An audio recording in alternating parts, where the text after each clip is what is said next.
It's just gone at 8:15. Now, most parents will tell you that the arrival of a new baby is one of the most wonderful but also worrying, tiring and stressful events in life. And life is tiring and stressful for so many now, isn't it, in all kinds of ways. So imagine bringing up a child when you don't know how to pay the bills, can't afford to keep the house warm. That is the situation for more and more families during this cost of living crisis.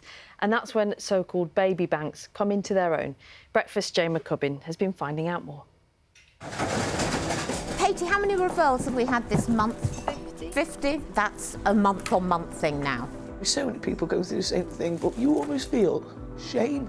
So we're giving them warm blankets, we're giving them hot water bottles, we're giving them dressing gowns, anything that we can to help keep the children warm. You shouldn't feel shame. You shouldn't feel that way. This is how it feels to have a baby when you have to rely on the kindness of strangers. Yeah, sit on that. It is mid-November and there's so much to look forward to in Natalia and Eli's house. Not just Christmas, but in 24 hours, the arrival of a new baby sister. But there's a lot to worry about too. It's quite scary and it brings me to tears that I have to sit in a cold house until a certain time to put my heating on when he comes home from school. I've got a baby coming, so it can't be that way. I topped up my gas yesterday, and from yesterday to today, I've used £6 odd, and that's a lot of money. No, that is really cute, isn't it? So tiny. So that's from KidsBank. They have been supported by the local baby bank. KidsBank have provided essential items for baby's arrival, all gratefully received as Natalia juggles universal credit with soaring energy bills. It's help, though, she wishes she didn't need. Yes. What are we having? Are we having a baby? It's not embarrassing, but it feels embarrassing. And that's really sad. It shouldn't be that way. It shouldn't be that way. Sorry about that. Tiny hand and tiny gloves. On top of all this, It's for our baby. Christmas. When she comes, yeah. That is so far away from my mind. It's unreal. You're being induced. Tomorrow. Tomorrow. Yeah. Scary. The baby bank which helped Natalia This is the heart of KidsBank. says it has never been busier. How great is the need? Oh, I can't even begin to convey to you. We thought the pandemic was as bad as it could get, but this financial crisis is far, far worse. When families have cut down on everything that they can cut down, there's nothing left. Just a mile away, they have opened up a storage facility just for Christmas. It is an Aladdin's cave of donated gifts waiting to go out to families in need. The cost of living has risen so much. They can't even afford to shop in the charity shops for their families. So we're trying to plug that gap. There is a lot of generosity, isn't there? Yeah, the generosity is just incredible. We've had to come into a bigger premises just because we've been given so much.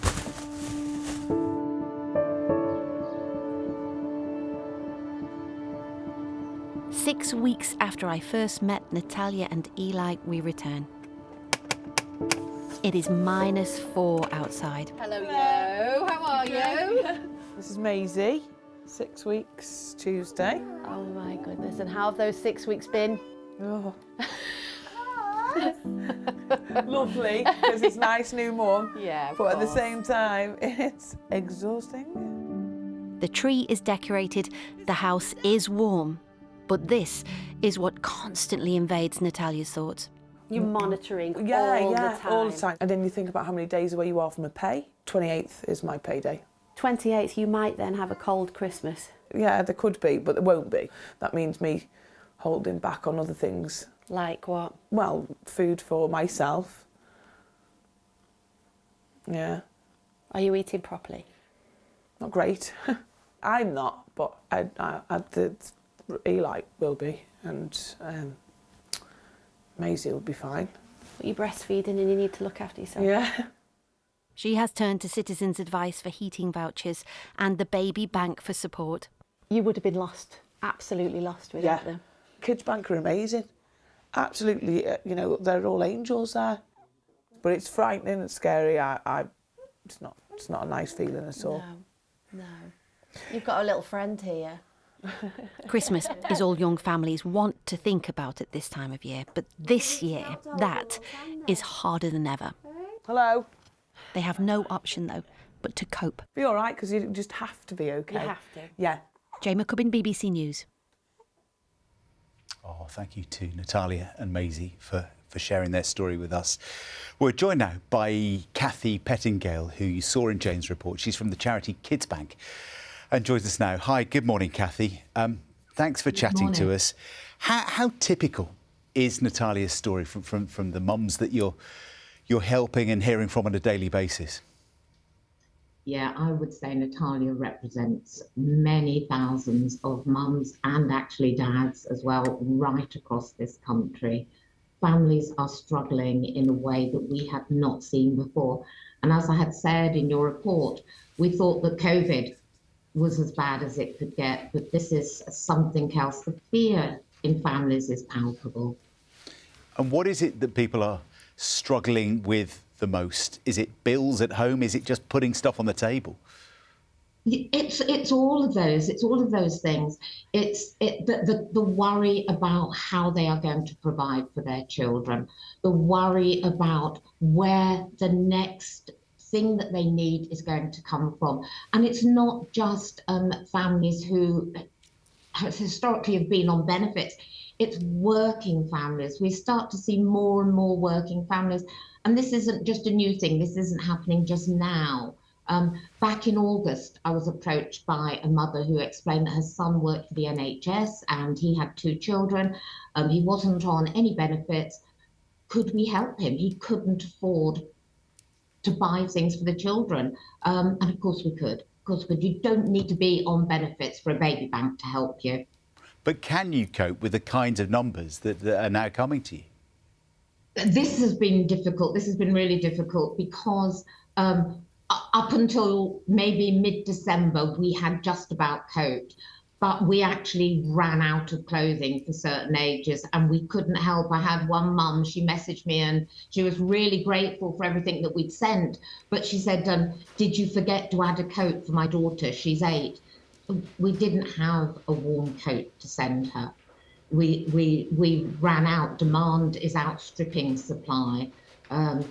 And I think that's recognised throughout baby banks. We're not the only baby bank. Obviously, there are over 200 baby banks across this country, and we are all feeling the same thing. Exactly the same as food banks. Food banks are running out of food. Baby banks are running out of clothing.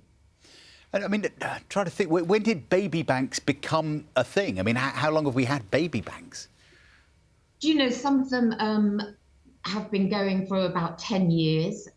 We ourselves have only been going for 3.5 years. And in that time, the number of baby banks across the country has risen dramatically, particularly during COVID. During the lockdowns, we had been going about 8 months when the first lockdown happened. And once we had come out of all the lockdowns, we had increased our referrals by 100%. They had doubled. And we are seeing that on a monthly basis now. More and more families are reaching out, asking for help. And sometimes it's just a pair of school shoes. Sometimes that's all a family needs just to get them through is just a pair of school shoes. And we can help. We've not only got a clothing bank, an equipment bank, a uniform bank, a nappy bank, and we do maternity wear. Wow. I mean, just looking, I saw some messages in our inbox when we played the piece earlier and people say, well, why are people having kids if they can't afford to bring them up? But from what you're saying, it sounds like a lot of people have decided to have children and then have been shocked by the reality and the rapidly rising prices, even after making that decision. Yeah, I think that question that people ask about why do people have children is a debate that we don't want to get into. We're here to help families who are struggling. We're here to help families who are struggling to provide for their children. We are here to give families hope. And that's the thing, is that there is hope. there is hope. There are people out there who want to help. They just need to know how. And that's what KidsBank does. We're like the middleman. It's one family supporting another family, and we're the people in the middle that make that happen. And you said you're one of several charities. If people are watching this morning and want to help, what's your one-sentence recommendation? What can we do? Right, OK, what I'd suggest you do is contact your local baby bank and ask them what they need. People are incredibly generous, but often they donate things that are not needed, and it takes volunteers hours to sort these things out. So what I would say is, if you're donating to a baby bank, particularly if you're thinking of donating to KidsBank, we desperately need excellent condition as new children's clothing, warm clothing, to get these families through these next months. OK, Kathy, thank you so much for joining us and talking us through that. A government spokesman has told us we recognise people are struggling with rising prices, which is why we are protecting millions of those most in need with at least £1,200 of direct help this year, including £400 towards energy costs. Nonetheless, so many stories like Natalia's out there, aren't there? 27 minutes past 8 and time now to get the news, the travel and the weather where you're watching this morning.